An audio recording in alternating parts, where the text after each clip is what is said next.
Getting the onboarding process down for your clients is probably one of the most important aspects of retention that I think you can actually have when it comes to running any business, but especially an agency. Now, my name's Gavin. I make these videos to document my own journey, have a little bit of fun. I don't have anything to sell you. And in today's video, I'm gonna show you my exact onboarding process that I use to get clients to actually stick around for longer, and also just to speed up my entire process. Now, I'm gonna speak about a few things here. The first thing you have to note is that getting the onboarding down is so crucial, because the moment somebody gives you money, that is when they are most sensitive to what you do. They're instantly looking for, I think, reasons to regret spending money. And your job is to make sure you soothe all of those concerns and worries, using my hands a bunch, as quickly as you possibly can.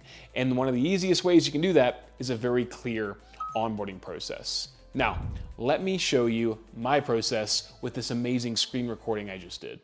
Okay, so this is my exact onboarding process. So as you can see here, this is Asana. Now, I've made videos about this in the past, but I've essentially productized most of my services, meaning when we have a new client that comes on board, the way that we fulfill their needs is going to be pretty similar from a client-to-client basis.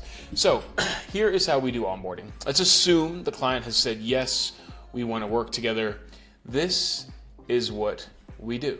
So I create an Asana board, and it's very clear. It outlines pretty much everything that we're going to need to do from an internal perspective. I like to use Asana just because it's easier to use. But as you can see here, we have the work divided into phases. Phase 1, week 1, weeks 1 to 4, and this is pretty much the project, right? For a flow perspective. But this is my step-by-step process in terms of everything that needs to happen when the client comes on board for us to start the work. And I've just outlined it all internally. And we have dynamic dates. So these dates start when the project starts. So create a team card with everyone working on the project. This basically just allows us to keep track of everybody that we're working with. I just have it in a Miro board, just like this. And I know this probably feels like it's not necessarily onboarding, but I do want to show you the processes before we even start sending information to the client. This just shows all of the past clients we've had, all the current clients we have, just so I can get a high-level view of where everything sits. I add them to that board, and then I go ahead and send them this onboarding email. Now, this onboarding email is the same for pretty much every single client we have. And we have the text here, and I can literally just copy and paste this directly into an email. But I say, hi there, excited to be working with you. Below you will find a list of next steps. Let me know if you have any questions. And then I highlight this section in bold, and I say, note, typically we can complete all work between 24 and 30 days after our kickoff call. So a lot of the times when a client says, yes, we want to sign up, and then they're like, how long is this project going to take you? And you tell them it's 30 days. The client doesn't realize that what you're actually saying is 30 days from when the client starts. And for me, that start point is the kickoff call. Because what happens if the client pays me and then takes a week to get on that kickoff call? That means we're already behind by a week. And if we don't make it clear that our start date is based on that kickoff call, there's a high chance they're going to be like, well, hold on, you told me everything will be ready on this date, and it's not, so what's kind of going on? What I like to do is just make it super clear that our timeframes are dependent on when the client can get information to us. So I make it super clear here, and just having it written out gives us like a written record, right? Then I say, it is absolutely essential that the onboarding is completed ASAP to make sure we hit the ground running. If you do not have brand guidelines or assets, please let me know. And I say, things we need from you. And I say, finalize contract, okay? And I write up a contract. And I say, settle invoice. And I have a link to the invoice. Now, I've highlighted my tech stack that I've used in the past. I like to use Xero for my invoicing and taking payments via Stripe. Once again, Xero is this accounting platform here. And Stripe, yeah, I'm sure you know what Stripe is. Basically, I send my invoices from Xero, allows me to track everything, and I take my payments using Stripe. Nice and easy, okay? Then I say, add me as an admin to Klaviyo, and I've actually recorded a guide on how they have to do this. I'm basically just getting everything lined up so that they can set me up to win, right? So step 3, I say, add me as an admin to client, add me as an admin within Klaviyo. But rather, step 2, and I forgot to mention this, we have an onboarding information sheet.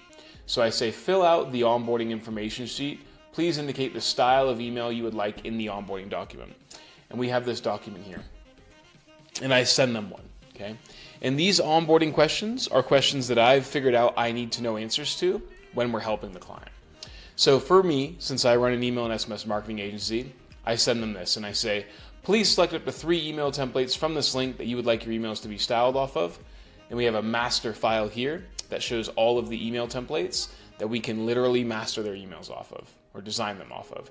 And this helps us get a good idea of how we're going to design things in the future. So I say, please select up to 3 emails from this link that you would like your emails to be styled off of, and I give them the link here, and then here we go. And I ask them to select 3. All they do is they select the numbers. We like email 23, 24, and 25. They copy and paste that in, and then I know that we can create identical emails based off of those styles, send them to the client and see if they like them, and if they do, fantastic, that's the style that we use going forward. I ask them what their unique selling points are. That's going to be useful for us when we're scripting. What products are you actively pushing right now? That's going to be useful when we create our content calendar. What are your product expansion plans? Useful for us in the future. What agencies are you currently working with? This is a great opportunity to meet the other people who are helping the client so you can fully align, but also hopefully develop some nice partnerships, referral programs if you can between those agencies, and just develop a relationship. Ultimately, business is all about networking and community. As tacky as that sounds, community, but you get the idea, right? You're only going to grow if you have people who actually want to help you grow, whether that be through signing up with you as a client or giving you work as a referral partner. Then we also say, what are the 3 reasons or pain points people are trying to solve when buying your products? All of this stuff is information that allows us to essentially build out copy. I say, what are your customers interested in terms of lifestyle? Who are your 3 competitors? Provide links. We take this information and we use it to actually benchmark our own clients' email marketing strategies against the competitors, tone of voice, all this stuff, right? This is all just to help us copy. And then we have KPIs further down, which is us just really digging into the numbers. And then we've got the final section, what are the biggest challenges, custom fonts, terms and phrases, all that kind of good stuff. So we send this over to the client, they get it back to us, and then we actually ask them to accept a Slack invite because we use Slack to communicate. We accept a managed request, ignore that, that's just a Klaviyo specific thing. We get them to get all their media here, we give them a link to book a kickoff call, we get them to give us access to certain softwares, and that's pretty much it. We send this immediately after the client says, yes, we want to work together. The moment they say, yes, we want to work together, I send this information immediately to them, just because you want to have as little delay between when they say yes and when they sign up and when you send them that information. The quicker you can get that over to them, the better. This is super, super useful. If you streamline this process and make it basically as easy as possible for the client to use your services, you're going to be in such a better position in the future to retain them.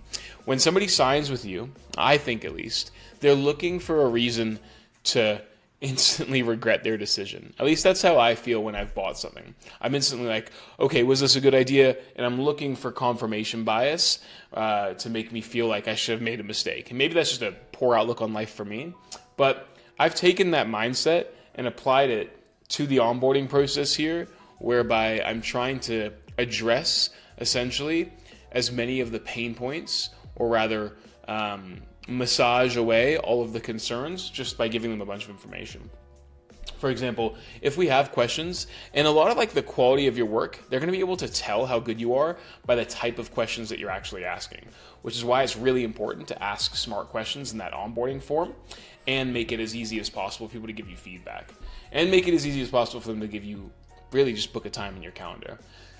That's how I do my onboarding, right? Get on that call, give them all the information, ask them a bunch of questions about their brand that's pertinent to the service that you're selling, and then essentially getting everything you need going forward. But also, once again, managing expectations around timeframes based on when the client gives you the information you required is super, super important. And just letting the client know that we can hit XYZ deadlines if you give us the information that we need to do that. Any questions, guys? Let me know. Once again, make these videos to document my own journey, share some insights, and I'll see you guys in the next one. Subscribe, check out the newsletter, all that good stuff.